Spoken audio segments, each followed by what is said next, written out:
Assalamualaikum. Perkenalkan, nama saya Dwi Gianti, NIM 19110032, Prodi S1 Farmasi A semester 2. Kali ini saya akan mempresentasikan tentang oral suspensi. Kita lihat videonya ya. Pengertian suspensi oral.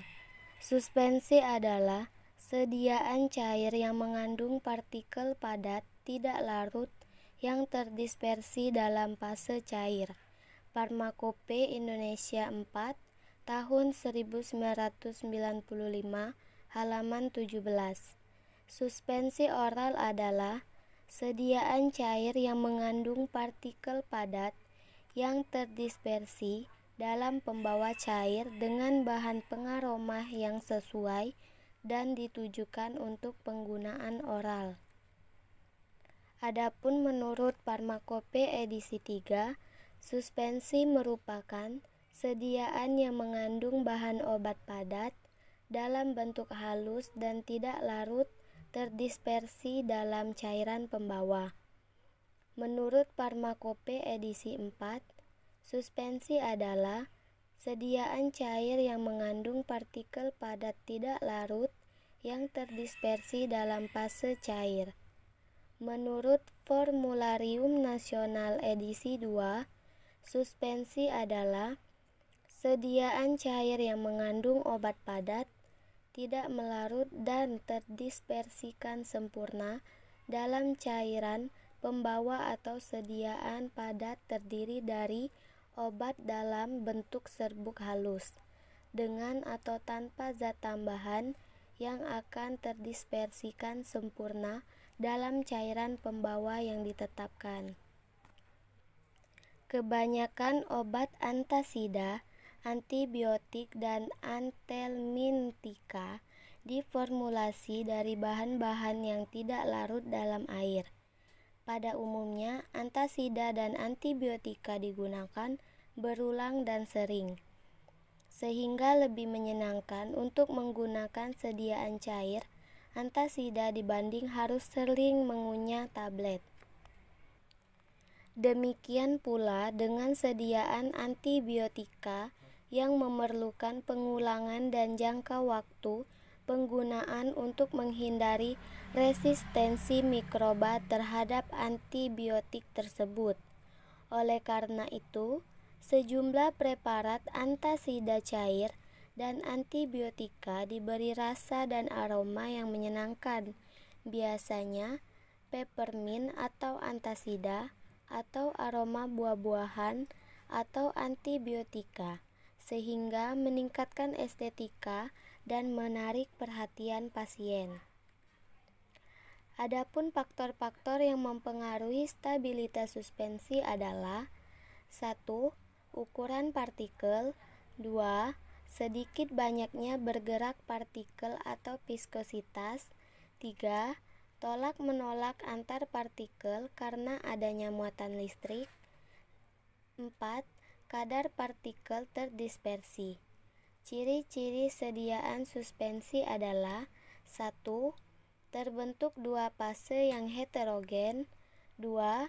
Berwarna keruh, 3. Mempunyai diameter partikel kurang lebih 100 nm, 4. Dapat disaring dengan kertas saring biasa, 5. Akan memisah jika didiamkan. Syarat suspensi. 1. Suspensi tidak boleh diinjeksikan secara intratekal. 2. Suspensi yang dinyatakan untuk digunakan dengan cara tertentu harus mengandung zat antimikroba. 3. Suspensi harus dikocok sebelum digunakan. 4. Jika dikocok harus segera terdispersi kembali. 5. Suspensi harus disimpan dalam wadah tertutup rapat. 6. Zat terdispersi harus halus dan tidak boleh mengendap. 7. Dapat mengandung zat tambahan untuk menjamin stabilitas suspensi. 8. Kekentalan suspensi tidak boleh terlalu tinggi agar sediaan mudah dikocok dan dituang. 9. Karakteristik suspensi harus sedemikian rupa sehingga ukuran partikel dari suspensoid tetap agak konstan yang lama pada penyimpanan.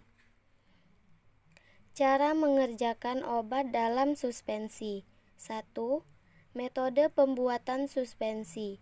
Suspensi dapat dibuat secara 1. Metode dispersi dengan cara menambahkan serbuk bahan obat ke dalam mucilagon yang telah terbentuk kemudian baru diencerkan. Zat pembasah yang digunakan antara lain alkohol, gliserin, sorbitol, dan cairan higroskopis lainnya. 2. Metode praesipitas. Zat yang hendak didispersikan dilarutkan dahulu dalam pelarut organik yang hendak dicampur dengan air. Setelah larut dalam pelarut organik, diencerkan dengan larutan pensuspensi dalam air. Cairan organik tersebut adalah etanol, propilenglikol, dan polietilenglikol. 2. Sistem pembuatan suspensi. Sistem flokulasi. Dalam sistem flokulasi, partikel terflokulasi terikat lemah, cepat mengendap, dan pada penyimpanan tidak terjadi cake dan mudah tersuspensi kembali. Sistem deflokulasi. Dalam sistem deflokulasi, partikel deflokulasi mengendap perlahan dan akhirnya membentuk sedimen, di mana terjadi agregasi. Akhirnya terbentuk cake yang keras dan sukar tersuspensi kembali. Secara umum, sifat-sifat dari partikel flokulasi dan deflokulasi adalah 1. Partikel suspensi dalam keadaan terpisah satu dengan yang lain. 2. Sedimentasi yang terjadi dan ukuran partikel adalah minimal. 3. Sedimentasi terbentuk lambat. 4. Akhirnya, sedimentasi akan membentuk cake yang keras dan sukar terdispersi lagi. Adapun keuntungan sediaan suspensi. 1. Baik digunakan untuk pasien yang sukar menerima tablet atau kapsul, terutama anak-anak. 2. Homogenitas tinggi. 3. Lebih mudah diabsorpsi daripada tablet atau kapsul karena luas permukaan kontak antara zat aktif dan saluran cerna meningkat. 4. Dapat menutupi rasa tidak enak atau pahit obat dari larut atau tidaknya. 5. Mengurangi penguraian zat aktif yang tidak stabil dalam air. Dan ada juga kekurangan suspensi adalah 1.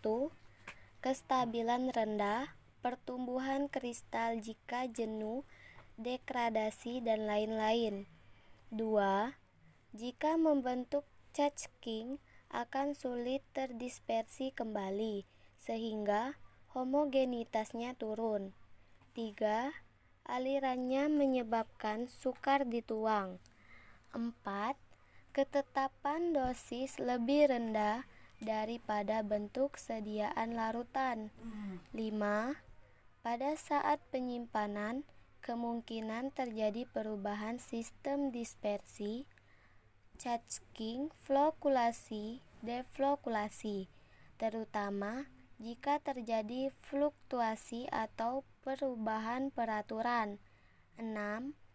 Sediaan suspensi dapat dikocok terlebih dahulu untuk memperoleh dosis yang diinginkan. Di kesimpulan di video ini, suspensi adalah sediaan cair yang terdiri dari dua fase, yang masing-masing fase apabila terdapat di alam tidak akan bisa disatukan atau digabungkan. Sediaan suspensi secara garis besar ada 3 jenis, yaitu suspensi oral, suspensi topikal, dan suspensi otic. Cara pembuatan suspensi ada dua, yaitu metode dispersi, dua metode presitipasi. Yang keduanya membutuhkan suspending agent dalam prosesnya, baik suspending agen yang berasal dari alam maupun sinetik. Terima kasih. Wassalamualaikum warahmatullahi wabarakatuh.